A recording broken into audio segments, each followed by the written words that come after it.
Look, man, that's cool and all, but what about those chops?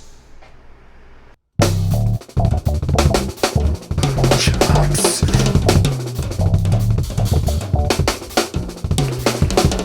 Yeah. So my last 3 or 4 videos have been on a bit more the meme side of things, so I just want to take this chance to sit down and have a wholesome discussion with you about the subject that I see a lot in the comments. You know, I've been seeing a lot of really mean comments too. You know, one guy even commented on my video criticizing my jump cuts. You know, don't get it twisted. I totally welcome and respect and expect criticism. But this one man in particular, he comments, "Dude, your jump cuts make me want to throw up. Please die. Virgin, suck me." But yes, like I was saying, I've been receiving a lot of comments and messages in the Instagram of people just curious on how to build chops. Now I won't lie to you, when I get the question, how do I build chops? It's kind of frustrating because it's pretty vague. What does that even mean? Do you mean drum fills? Do you mean playing faster? Do you mean your rudiments? Do you mean playing different drum patterns or combinations? Do you mean technique? What are you trying to achieve here? Super fast drum fills? I mean, that's what I mostly assume by people. I mean, don't get it twisted. I love me some chops, okay? But after a while, to me at least, and again, this is just my opinion, okay? Don't be tripping. After a while, it all starts to sound the same.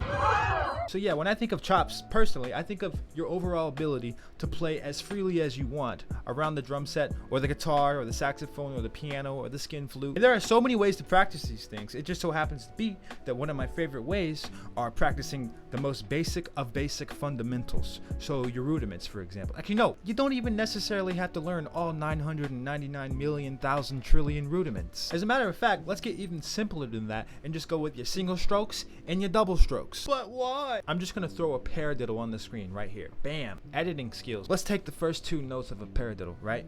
Para, right, left. What is that? What is that? Oh. Single stroke. Diddle. What is that? Oh. Double strokes. So if you think of rudiments in a more simplistic way, like I do, because I'm an idiot, they're basically just combinations of single strokes and double strokes. So going back to the fundamentals thing, if you practice your singles and doubles to the point where they're really solid and consistent, it's going to make learning all of the other rudiments that much easier. Which brings me to my first point of the subject, chops. They're basically just combinations that sound cool because of the way you're orchestrating it around the drum set.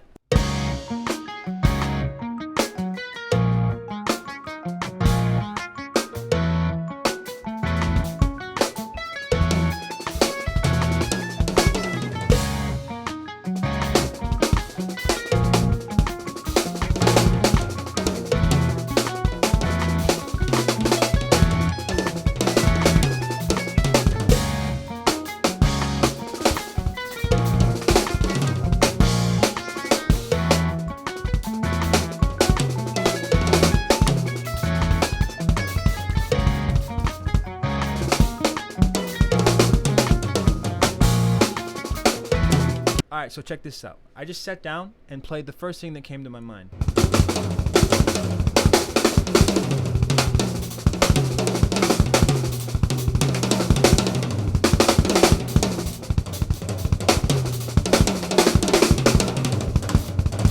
Did that sound crazy to you or stupid? Probably. Chops. Seriously, you could just take the most basic sticking in the world, and depending on how you orchestrate it around the drums, it could sound really cool. Let's just take a common pattern that everybody uses.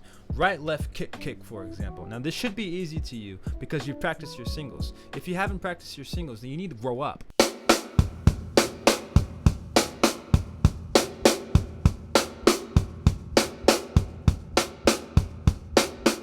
Now let's take another basic one. Right, left, kick, kick.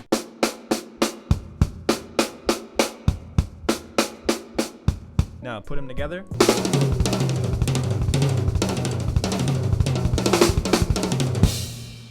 And honestly, that's all it is. It's just combinations and patterns played really fast.